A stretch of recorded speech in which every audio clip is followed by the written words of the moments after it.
Hello friends, स्वागत आहे तुमचं पुन्हा एकदा बाईट्स विथ प्रणू चॅनलमध्ये। आज ना आपण अगदी गरमागरम असे मेथीचे पराठे बनवणार आहोत। मेथीचे पराठे बनवण्यासाठी इथे साधारणतः एक मेथीची गड्डी आपण छान अशी निवडून घेतली। त्यानंतर मेथीची पानं आपण अगदी मस्त अशी धुवून ती बारीक चिरून घेतलेली आहेत। आता इथे जेव्हा मेथीची पानं आपण घेतो ना तेव्हा देठ नाही घ्यायचे, जास्त समोरची पानं घ्यायची आणि ना भाजी धुतल्यानंतर मग ती चिरायची, म्हणजे त्याच्यामधले जीवनसत्व आहे तशी राहतात। आता ना आपल्याला वाटण तयार करून घ्यायचंय। त्यासाठी सगळ्यात पहिल्यांदा मिक्सरच्या भांड्यामध्ये आपण छोट्या आकाराचे साधारणतः 4 कांदे घेतलेले आहेत। साधारणतः 15 ते 16 मिरच्या घेतलेल्या आहेत। खूप तिखट नाहीयेत ह्या मिरच्या। 2 गड्डा लसूण घेतला आपण सोललेला। आल्याचे तुकडे घेतलेत। भरपूर अशी कोथिंबीर घेतलेली आहे। जिरं घ्यायचंय 1 चमचाभर इतकं। आता हे सगळं मिक्सर मधून वाटून ना आपल्याला याचं वाटण तयार करून घ्यायचंय। हे ना अगदी छान असं वाटण काढून घेतलंय आपण मिक्सर मधून। आता आपण पराठ्यांसाठी सारण तयार करून घेणार आहे। त्यासाठी सगळ्यात पहिल्यांदा इथे एक कढई घेतली। कढईमध्ये तेल टाकून घेऊयात। आता जे पेस्ट किंवा वाटण आपण मिक्सर मधून वाटून घेतलंय ते आपल्याला यामध्ये टाकायचं आहे।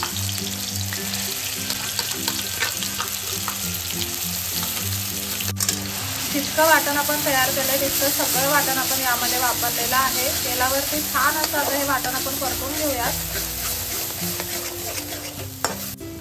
तेलावरती ना वाटण छान असं परतून घेतलंय आपण साधारणतः 2 मिनिटांसाठी। आता जी चिरलेली मेथीची पानं आहेत ती आपण यामध्ये टाकूयात। आता ना हे सगळं व्यवस्थित मिक्स करून घ्यायचंय।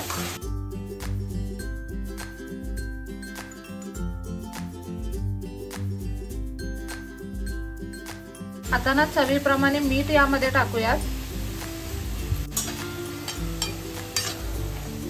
एकदा हे सगळं व्यवस्थित मिक्स करून घ्यायचंय आणि आता ही भाजी आपल्याला अगदी छान अशी शिजवून घ्यायची आहे।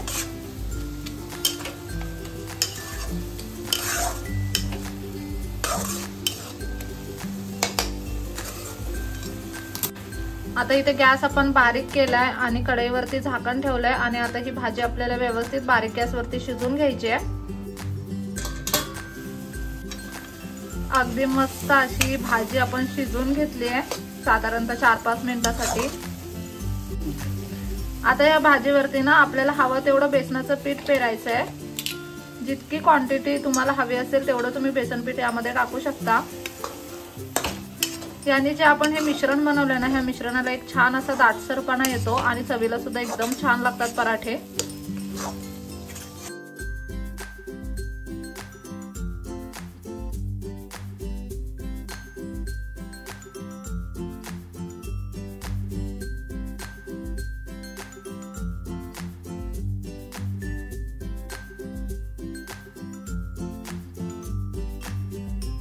आता ना गॅस एकदम बारीक करायचा आणि साधारणतः 2-3 मिनिटांसाठी ह्याला आपल्याला एक वाफ द्यायची आहे।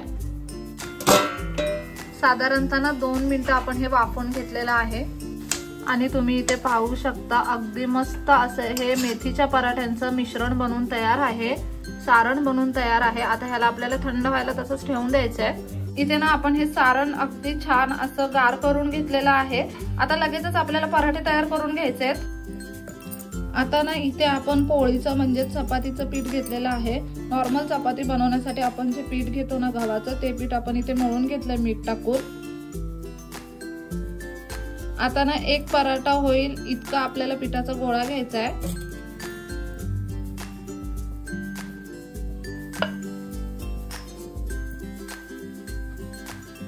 ह्याला छान असं सुक्क पीठ लावून घेऊया थोडंसं। इथे ना आता हे थोडंसं आपण लाटून घेतलंय, पारी तयार करून घेतले। आता याच्यामध्ये आपल्याला सारण भरून घ्यायचंय। आता ना ह्या मिश्रणाचा एक छोटा गोळा आपल्याला तयार करून घ्यायचा आहे अशा पद्धतीने। तो या पारीमध्ये ठेवायचा आहे आणि आता ह्या पारीचं तोंड बंद करून घ्यायचं आणि ना छान असा पराठा आता आपल्याला लाटून घ्यायचा आहे। इथे आपण ना गव्हाचं सुकं पीठ घेतलेलं आहे पराठा लाटण्यासाठी।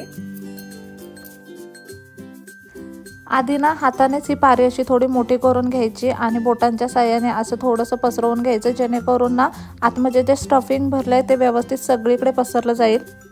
आणि मग त्यानंतर लाटण्याच्या साहाय्याने अगदी छान असा पराठा लाटून घ्यायचा आहे।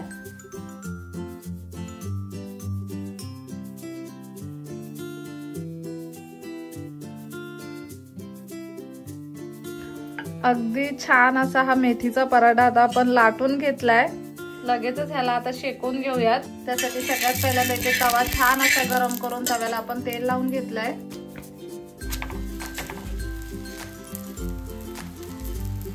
मस्त असा खरपूस शेकून घ्यायचा हा पराठा आता आपल्याला दोन्हीही बाजूने। इथे आपण तेलावरती पराठा शेकवत आहोत, तुम्ही ना तूप किंवा बटर काहीही वापरू शकता।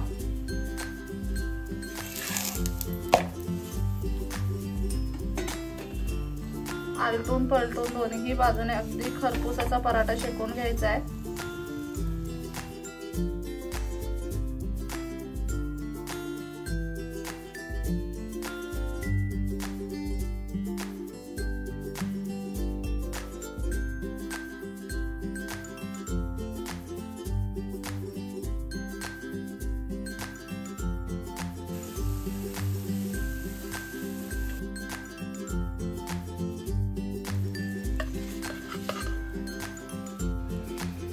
अगदी छान खरपूस असा हा मेथीचा पराठा बनवून तयार आहे। खूप सोप्या पद्धतीने हा पराठा बनतो।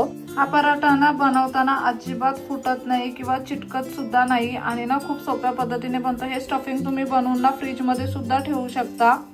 जेव्हा कधी पराठा बनवायचा असेल ना तर स्टफिंग फ्रीज मधून काढायचं आणि ना गव्हाचं पीठ तर घरी मळलेलंच असतं, लगेच पटकन असे हे पराठे तुम्ही बनवू शकता। इथे तुम्ही पाहू शकता किती छान असा हा पराठा बनलेला आहे।